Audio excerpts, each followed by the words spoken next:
कहानी है जग्गू और कालिया की। दोनों दोस्त थे और छोटी मोटी चोरियां करके अपना गुजारा करते थे। चोरी करने के लिए वो रोज अलग अलग गांव में जाते, वहाँ के धनी व्यक्तियों पर नजर रखते और फिर एक रात उनके घर चोरी करके रफू चक्कर हो जाते। ऐसे ही चोरी के इरादे से वो दोनों एक गांव में आए। योजना के अनुसार उन्होंने गांव के धनी व्यक्तियों पर नजर रखना शुरू कर दिया। तभी उन्हें एक खूबसूरत औरत दिखी जिसने बहुत सारे सोने के गहने भी पहने थे। उस औरत के बारे में पता करने पर उन्हें पता चला कि वो औरत घर में अकेली रहती है और ज्यादातर घर से बाहर नहीं निकलती। कालिया, क्या कहते हो, आज रात काम कर दें? हाँ, उस औरत के पास तो बहुत कीमती गहने हैं। अगर हमने सब गहने लूट लिए तो बहुत पैसा आ जाएगा। और तो और ये औरत घर में अकेली रहती है, चोरी करने में हमें आसानी होगी। तो देर किस बात की है? उसी रात जग्गू और कालिया उस औरत के घर चोरी करने पहुंच जाते हैं। दोनों भी खिड़की से अंदर घुस जाते हैं और एक खटिया के नीचे छुप जाते हैं। अरे, यहाँ ना तो वो औरत दिख रही है और ना वो सोने के गहने। अरे, सोने के कीमती गहने तुम्हें यहाँ वहाँ पड़े थोड़ी मिलेंगे। हमें अलमारी तलाश करनी होगी।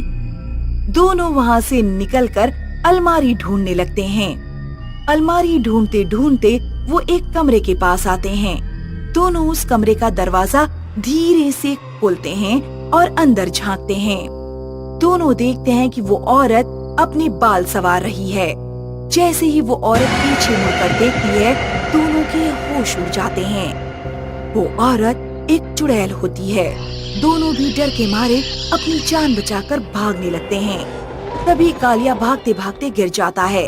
जग्गू उसकी परवाह ना करते हुए अपनी जान बचाकर भाग जाता है। भागते भागते जग्गू उस घर से थोड़ी दूर चला जाता है। भाई, बाल बाल बच गया, वरना वो चुड़ैल मुझे मार ही देती। पता नहीं कालिया का क्या हाल हुआ होगा। तभी अचानक जग्गू के कंधे पर किसी का हाथ पड़ता है। कौन है? मैं हूँ कालिया। तुम यहाँ कैसे? तुम्हें तो वो चुड़ैल ने पकड़ लिया था ना। तुम तो मुझे मौत के मुंह में अकेले छोड़कर भाग आए। अच्छी दोस्ती निभाई तुमने। अरे कालिया, मैं बहुत डर गया था और डर के मारे मुझे कुछ सूझा ही नहीं। चलो, भगवान का शुक्र है कि तुम तो ठीक ठाक हो। मैं तो बाल बाल बच गया। जो हुआ सो हुआ। मुझे बहुत भूख लगी है, चलो खाना खा लेते हैं। हाँ, मुझे भी बहुत भूख लगी है। दोनों अपने साथ लाए हुए खाने की पोटली खोलते हैं और खाने लगते हैं। जग्गू कालिया की तरफ देखता है तो उसे कुछ अजीब दिखता है। कौन हो तुम? अरे, तुम कैसी बातें कर रहे हो? मैं कालिया हूँ, तुम्हारा दोस्त। तुम कालिया नहीं हो सकते। कालिया तो बाएं हाथ से खाता था। सच बताओ, कौन हो तुम? अचानक कालिया एक चुड़ैल बन जाता है। तुमने सही पहचाना, मैं कालिया नहीं बल्कि चुड़ैल हूँ। चुड़ैल को देखकर जग्गू डर जाता है। तुमने कालिया के साथ क्या किया?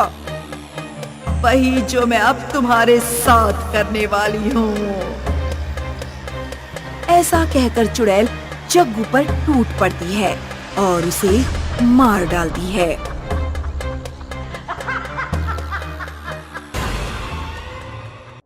रवि बहुत पतला दुबला था, इसलिए गांव के लड़के उसे चिढ़ाते थे।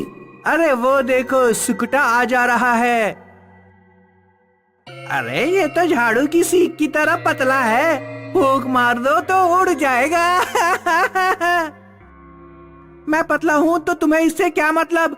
तुम अपने काम से काम रखो। अगर तुझे रोटी नहीं मिलती तो 2-4 रोटियां मेरे घर से ले जाया कर। रवि के पिता नहीं थे और उसकी माँ बीमार रहती थी। उसकी बीमार माँ कभी कभी खेतों पर जाकर मजदूरी कराया करती थी, लेकिन फिर भी रवि के लिए भरपेट भोजन का इंतजाम नहीं हो पाता था। गांव के बाहर जंगल के बीचों बीच एक बगीचा था जिसमें अमरूद, आम, केले और अनार के पेड़ थे। गांव के लोगों का उस बगीचे में जाना वर्जित था। रवि के पिताजी जब जिंदा थे तो एक बार उन्होंने रवि को बगीचे के बारे में बताया था। उस बगीचे के पेड़ जादुई हैं। अगर उसका अमरूद खा लो तो पेट में कोई भी बीमारी नहीं होती। केला खा लो तो शरीर बलवान हो जाता है। अनार खा लो तो शरीर में कभी खून की कमी नहीं होती।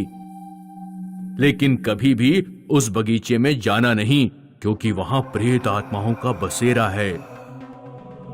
चाहे कुछ भी हो, मैं उस बगीचे में जाऊंगा और केला खाकर बलवान बनूंगा। उस रात जब रवि की माँ सो रही थी तो रवि घर से बाहर निकलकर जंगल की तरफ गया। रवि को कई जगहों पर जानवरों की हड्डियां पड़ी दिखाई दी। रवि की सांसें अटक गई जब उसने देखा कि सामने से कोई आ रहा है। छुटकू कहाँ जा रहा है आधी रात को? मरना है क्या तुझे? वो मैं बगीचे में जा रहा हूँ। तुम कौन हो? मैं बगीचे की माली हूँ।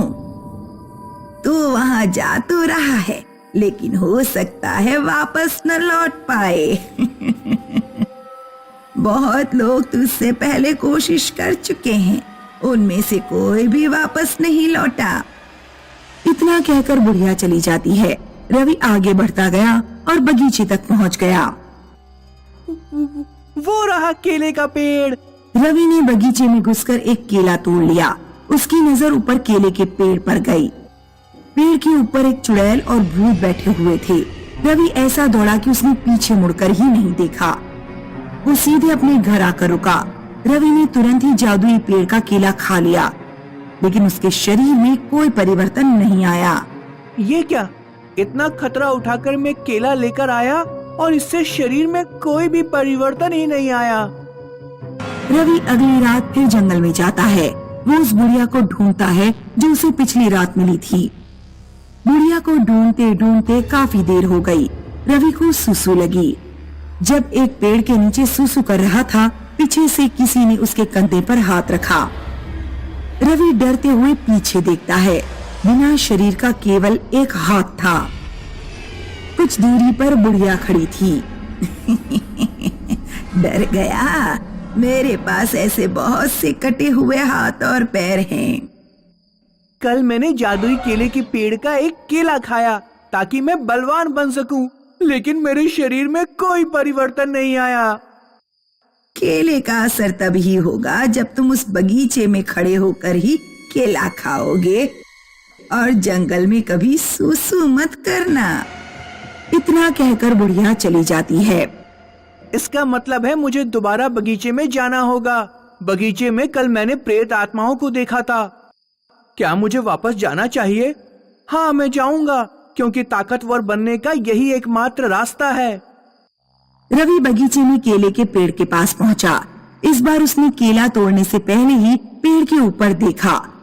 पेड़ पर चुड़ैल बैठी हुई थी। चुड़ैल रवि के ऊपर कूद पड़ी और रवि के बाल नोचने लगी। क्यों आता है यहाँ पर? हमारा केले का पेड़ बर्बाद करना चाहता है?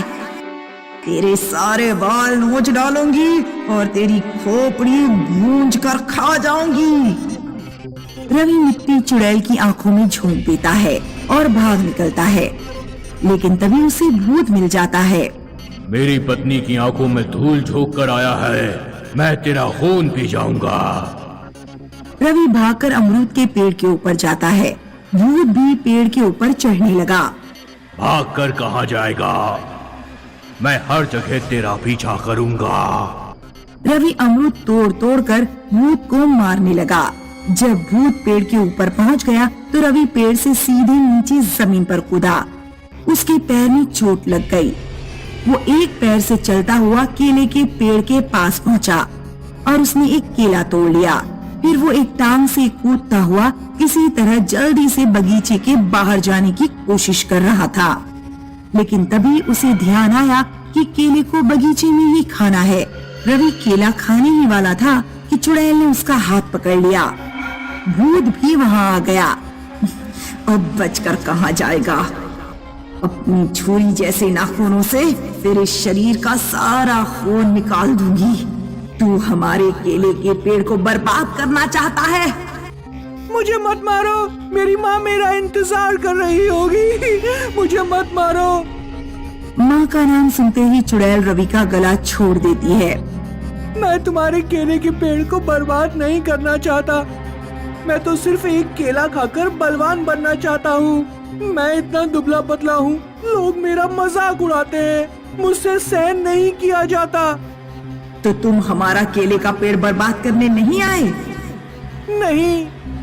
बगीचे में जब भी कोई आता है तो हम प्रेत आत्माओं को लगता है कि वो हमारे पेड़ उखाड़ने आया है, इसीलिए हम उसे मार देते हैं। लेकिन तुम शायद ऐसा करने नहीं आए हो। ठीक है, तुम एक केला खा सकते हो।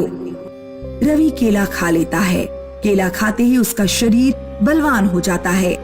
अगले दिन जब वो गांव पहुंचा तो गांव के लड़के उसे देखकर चौंक गए। किसी ने भी रवि का मजाक नहीं उड़ाया। डरो मत, मैं तुम्हें नहीं मारूंगा, ना ही मैं तुमसे बदला लूंगा, क्योंकि अगर मैं ऐसा करता हूँ तो तुम में और मुझ में फर्क ही क्या रह जाएगा।